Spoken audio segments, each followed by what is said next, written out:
First of all, let me express all the servants of God and the congregation my hearty 2021 New Year wishes. May the name of the Lord be praised. I would like to thank all my brethren for being here. Welcome to the translated version of the sermon by Apostle Yesudasan on 1st January 2021. Praise the Lord. Every one of us develops an expectation when we pass from one year to the other. Now the new year is here. I would like to say briefly what the Lord prompted me to deliver in the presence of you. This year is going to be an year of inheriting goodness for the good things we did last year. We, the children of God, have been praying and are praying for the realization of many things. Many questions are running through our minds, some as to why their prayers haven't borne any fruit despite being sincere in faith. Some may have defects that hinder their actualization. But most of the time, their time has not arrived yet. God has His timing for every one of His children to be provided with whatever they need. Even Jesus Christ did not do things immediately as He wished. He says that He would do whatever the Father prompts Him to do. Let's go through the scripture what the Lord has determined to do this year. Let's read Deuteronomy chapter 11 verse 12. It is the land the Lord your God cares for. The eyes of the Lord your God are continually on it from the beginning of the year to its end. The land here is known as Canaan, which the Lord had promised to the Israelites. It was the promised land the Israelites were walking towards to ultimately inherit. This year is going to be a year of caring by the Lord. Our friends and relatives may inquire about our needs, but they may not fulfill our requirements. But the Lord is capable of removing our sorrows. He inquires about our needs and provides what is necessary. The Lord is concerned with the place you are destined to enter. Don't let the worries of this world bother your heart, because the Lord is caring deeply about what you want. 1 Peter chapter 5 verse 7 says, "Cast all your anxieties on Him because He cares for you." The Lord knows the problems you all face these days. Last year, the Lord did a lot of good things, and often we could feel the presence of Him whenever we faced difficulty. We could hear His wonderful voice, but this year He is going to care for us. We may feel that there is no justice in this world, but the Lord is going to care and do what is needed. This year, the Lord is going to see what the root cause of your problem is. We can write in our heart deeply that He is good enough to remove those problems.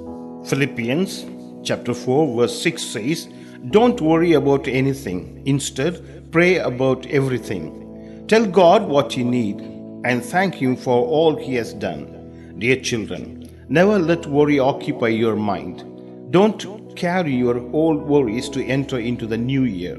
This year, the Lord is going to listen to your worries, so put your burdens on the Lord and pray to Him for their solution.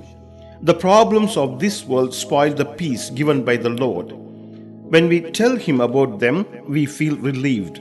These words come to us to comfort us. We know our nation is going through a lot of problems at the moment. We need to pray for that. Prayer is the time we meet the Lord to communicate our desires. He finds a way to fulfill our desires. You may pray for your job, or you would like to get rid of the debts. The Lord is capable of giving a solution for them. Telling our problems to others may not bring the effect we expect. In more ways than one, they increase our problems. But the Lord God is with us. We know the Lord communicates with our children. Whoever has got the Holy Spirit and gives them visions and could see them grow in their spiritual life. I thank the Lord for that. But still, some of us let worries to create pain in us. We are worried about what is going to happen next. Many are worried about the future of their children. These worries try to sink us in despair. But our prayers can remove such worries. Hagar, the mother of Abraham's son, ran away from her mistress and was wandering in the wilderness. She was desperate to find ways for survival. The angel of the Lord appeared to her near a spring in the desert and asked her, "Where are you coming from? And where are you going?" She said, "I am running away from my mistress Sarai." The angel of the Lord said to her, "Return to her mistress and submit yourself under her hand." He not only inquired about her, but also gave her sound advice. He told her to be obedient to her lady for her own good. The Lord is concerned with everyone, whether he is rich or poor, educated or uneducated. I know that the Lord secures justice for the poor and upholds the cause of the needy, says King David in Psalms 140, verse 12. When the Lord was in his human form, he told his disciples and other followers not to worry about anything. Matthew chapter 6, verse 25 says, "Therefore, I tell you, do not worry about your life, what you will eat or drink, or about your body and what you will wear.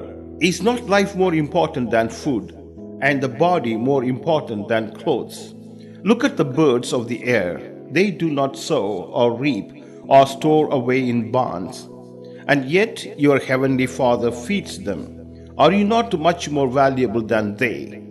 An average man is worried about his food, clothes, and body.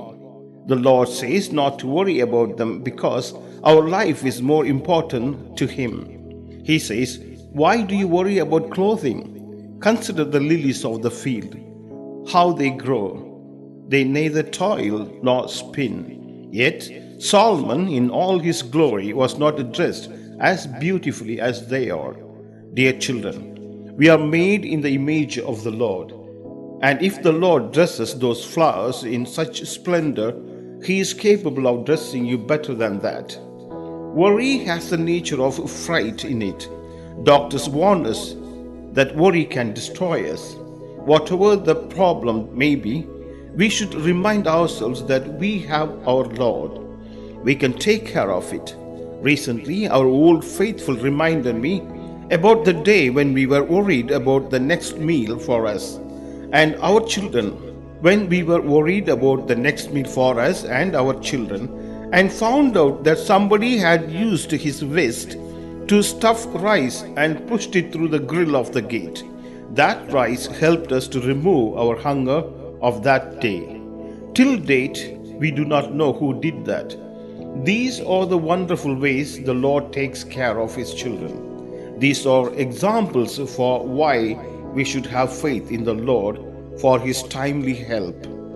The Lord asks, which of you by worrying can add 1 cubit to his stature? The Lord wants us to relax our minds in the face of difficulties. Never let worries to pull you down. Just put your petitions in His hands. He listens to us and removes our problems. Dear children, we have entered into a new year, and from the beginning of the year to the end, the eyes of the Lord has been watching over us. The Lord watches the wicked from afar, but He knows the righteous from near. Since we are the children of God, we inherit the Lord's treasures. Proverbs chapter 15 verse 3 says, "The eyes of the Lord are everywhere, keeping watch on the evil and the good." The Lord has 7 eyes. They observe the good and the evil. This year's prediction is that both good and evil deeds will get rewarded accordingly. We used to live a life away from the Lord. We knew our Lord exists, but we used to distance ourselves from Him. The Lord has rescued us through His blood. Through His scripture, He has freed us. The Lord is having His eyes on this nation, and He observes the people's many troubles. They watch how the wicked troubles the righteous. The Lord has risen, and there is a limit for His patience. When He blows up in anger, nothing can stand before Him. The eyes of the Lord search the whole earth in order to strengthen those whose hearts are fully committed to Him. The people of Israel are His children, and let's be happy that the Lord's eyes are watching us. We may have little defects in us, yet the Lord has made us righteous. May the Lord help us to continue to be righteous and be good till the end. 1 Peter chapter 3 verse 12 says, "The eyes of the Lord watch over those who do right, and His ears are open to their prayers. But the Lord turns His face against those who do evil." The Lord looks sharply at the righteous. The Lord is concerned about our needs. The Lord has trained His eyes on us, and He looks at the good and the evil. The Lord knows our needs, but still we need to tell Him. When we do that, He is good to provide us with what we ask for. Zechariah chapter 4 verse 10 says, "Do not despise these small beginnings, for the Lord rejoices to see the work begin, to see the plumb line in Zerubbabel's hand." These 7 are the eyes of the Lord, which range through the whole world. The Lord has 7 eyes. The plumb line is used to measure the straightness of the building. In the same way, the Lord will happy to see our righteousness in our spiritual life. Let's fashion our lives in the righteous way that pleases the Lord, because the Lord is watching us over constantly. The Lord is with us, and our difficulties will be removed at the right time. May God bless these words. Amen. If you want to contact us, our website is www.newjerusalemnews.in. Email njcngl@gmail.com. May God bless you all. Amen.